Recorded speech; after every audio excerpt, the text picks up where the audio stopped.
Lag ko guys.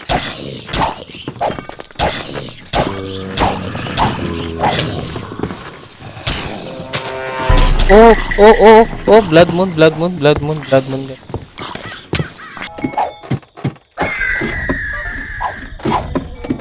Op! Op, op, yun lang. Yari tayo. Up sa inyo mga ate at kuya. Ako nga pala si Kuya Len at nagbabalik tayo ngayon bagong RL Craft. So kahapon hindi ako nakapag-upload kasi kalimaw.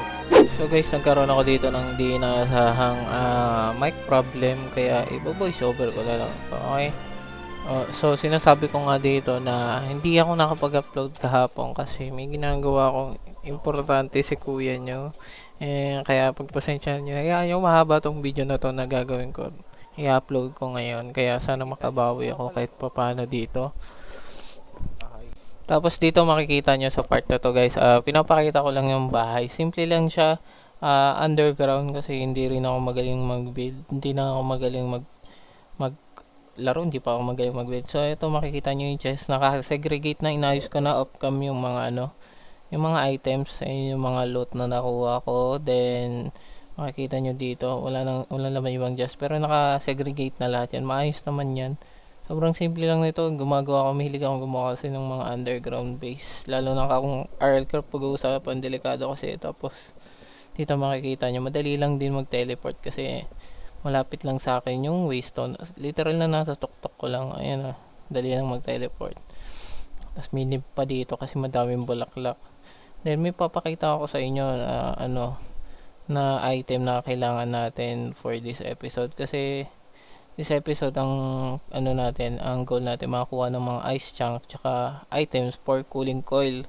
Kasi ito tingnan nyo, may kakrap ako ditong item. Yan, kuha lang tayo ng quartz tsaka redstone. Then yan, season clock. So makikita nyo sa season clock, midsummer na. So malapit nang mag-summer. Kapag umabot ng summer, hindi ako makakalabas ng walang sapat na item or hindi man ako makakatagal sa base kasi sa sobrang init. Kaya kailangan ko ng ice chunk or any cooling materials para lang makapag-adventure ako. Kaya yun yung pinaka-goal nitong video na to ngayon. Sa part na to, bumalik lang ako sa luma nating base kasi alam kong may malapit na mountain area na malamig doon. Tapos talagang yung mayelo, makikita nyo dito. Papunta pa lang ako doon sa area pero nagyelo na yung yung part ng tubig doon sa na yung mountain area. So yan, dyan ako kukuha ng mga ice chunk. Pag sinisira mo yung mga na yellow, may chance na malaglag yung ice chunk which is yun yung kailangan ko pero natutunaw din sila kagad kasi nga midsummer na kaya hindi rin sila natagal talaga kaya kung mag yellow man kailangan kinukuha ko na. Ayun ice chunk ko lang.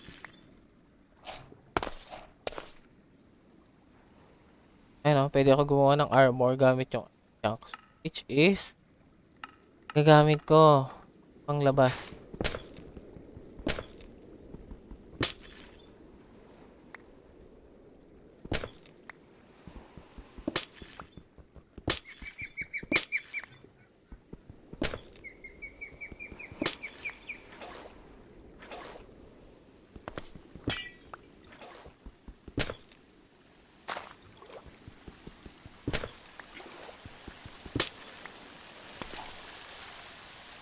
Sa part na to, habang paakyat ako ng bundok, may nakita akong zombie farm and sa isip ko na bakit hindi ko i-farm yung zombie farm parang sa XP.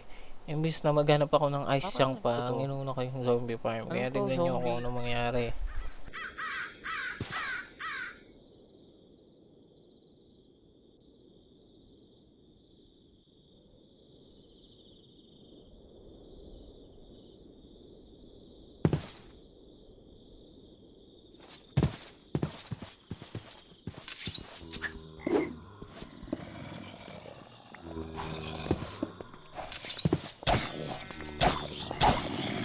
Lag ko guys.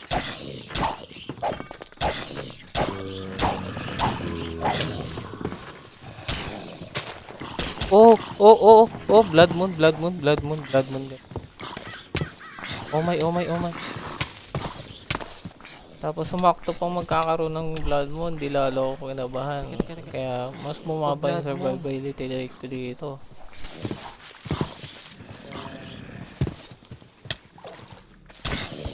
Mamatay ako guys. Di ako makalap. Wala akong arm. Tira both arm. So blood moon.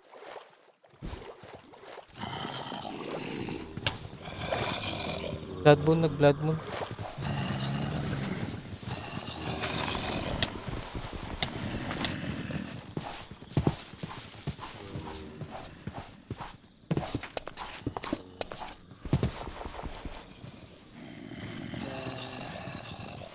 Kasira.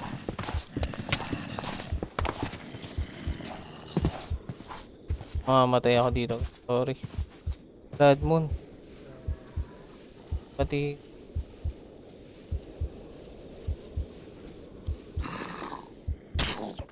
ako tigilan nitong zombie na.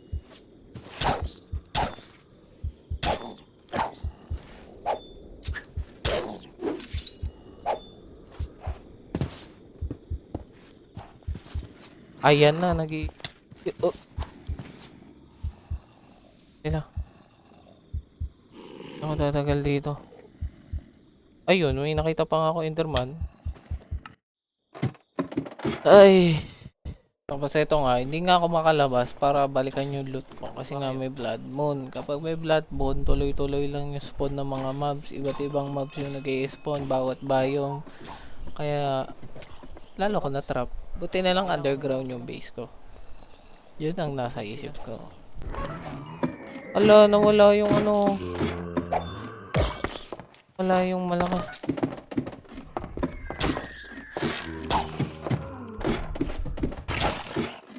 Ako saka yung spider oh.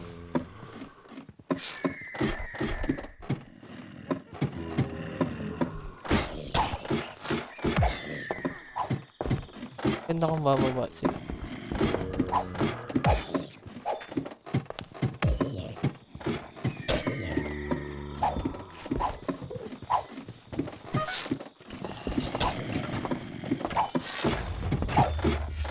Kaka-unli XP ako dito. Up! Tinaman ako sa mukha.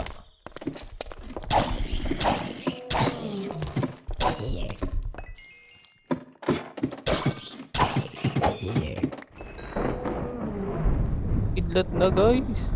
Kaya ang ginawa ko na lang is paulit-ulit kung pinapatay yung mga mobs malapit sa pinto ko or labasan kasi hindi nila ako abot eh. Pinafarm ko sila ng XP hanggang sa natsyempohan ko ang may creeper. So hindi ko nakita yung creeper doon. Sumabog siya. Op! Op! Op! Yun lang. Yari tayo.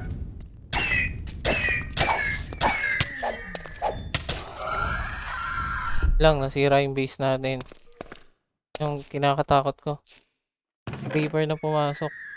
Buti na lang yung time na nasira yung base ko is paumaga na. Kaya pagdating ng umaga, tapos ng blood moon is magdi-despawn naman yung lahat na nag-spawn ng mga mobs. Kaya hindi naman siya ganoon ka-hassle ayusin yung base. Kasi nga, maliit lang din naman yung nasira sa base ko. Ang plano ko na lang is ang makabalik kagad doon sa loot ko kasi iniisip ko baka mag-despawn siya eh. Kasi may 5-minute rule ang ang loot item kapag nalaglag. Tapos ko yung base, dali-dali akong bumalik doon sa sa una kong death para ma-recover sana yung item ko. Kala ko nga wala na talaga kasi nung parang nag-eyeglass ako is yung zoom ko, wala akong makitang loot. Pero nung lumipat ako ng ibang angle, meron pa pala, nandun pa pala yung mga item ko. Kaya buti na lang na-recover ko.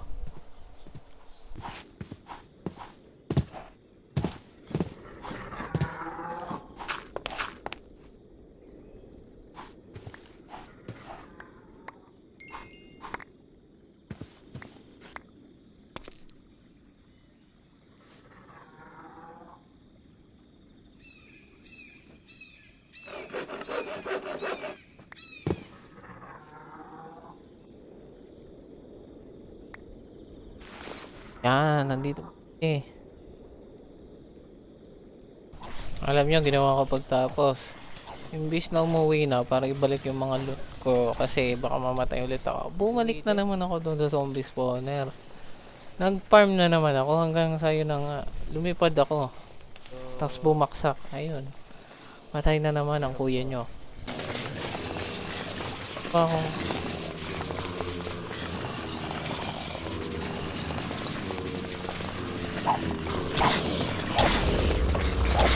Wither. Kailangan ko mapatay na wither.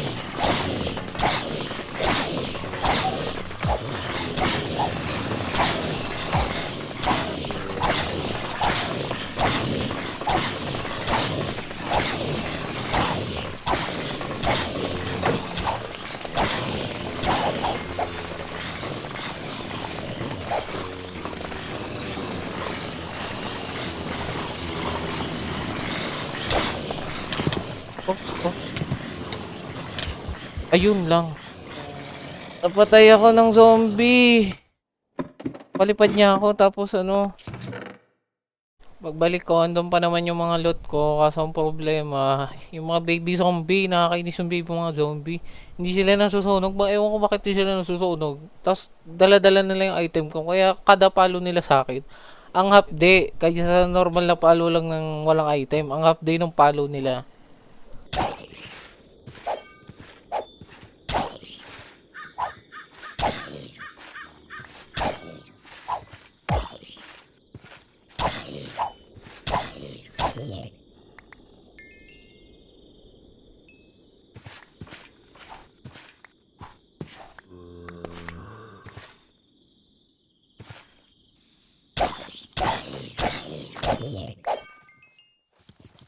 Oops. Alis nga.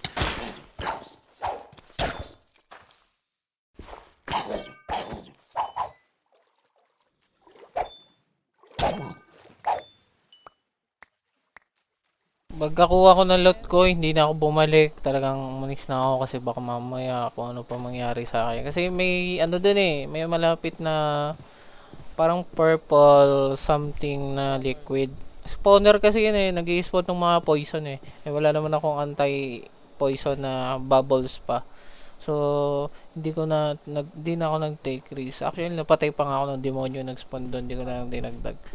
Kasi, napatay lang din naman niya ako. Tapos yung pabalik na ako, sabi ko, bakit di ako kumuha ng ice chunk? Sayang naman. Kaso nung pagtingin ko, wala nang yelong nag-i-spawn. Natutunaw na sila. Ibig sabihin, malapit na talaga sobra yung summer. Kaya, medyo delicates na ako. Kasi, onti lang yung nakuha kong ice chunk. Tapos sa part na to, nakauwi na ako. Then, clean up ko na ako ano yung meron ako. Clean up ko na yung ice armor na gawa sa ice chunk. Kasi mawala pa Tapos, nag-collect ako ng ng parang snowball. Tapos ginawa kong snowblock. Akala ko nakakatulong sila. Hindi, wala silang natutulong besh. Yung snowball na block, walang lamig na binibigay. Nag-iinit lang ako lalo. Kaya kailangan ko pa maghanap ng ice chunk panggawa ng armor. So, ayan, dito kita nyo to sa part na to. Suot ko na yung 2-piece ice armor. So, nag-iinit pa rin yung character ko. Kaya, feeling ko kailangan ko talaga ng whole set para kahit pa paano makaikot-ikot ako. Kaya, siguro maghanap ulit ako off-cam ng iba pang ice chunk kung meron parang nag-i-spawn na nagyelong tubig. Titignan ko guys. So, siguro hanggang dito na tayo sa episode na to. Ewan ko ba't inin ko din yung clip dito. Siguro kala ko nga ba na. Pasensyahan nyo na. Babawi na lang ulit ako next episode. Salamat pa rin sa walang suporta at sa mga nakakapansin ng video ko. Salamat sa inyo. Patuloy nyo ako suportahan pa sa mga susunod na video. Yun lang. Salamat!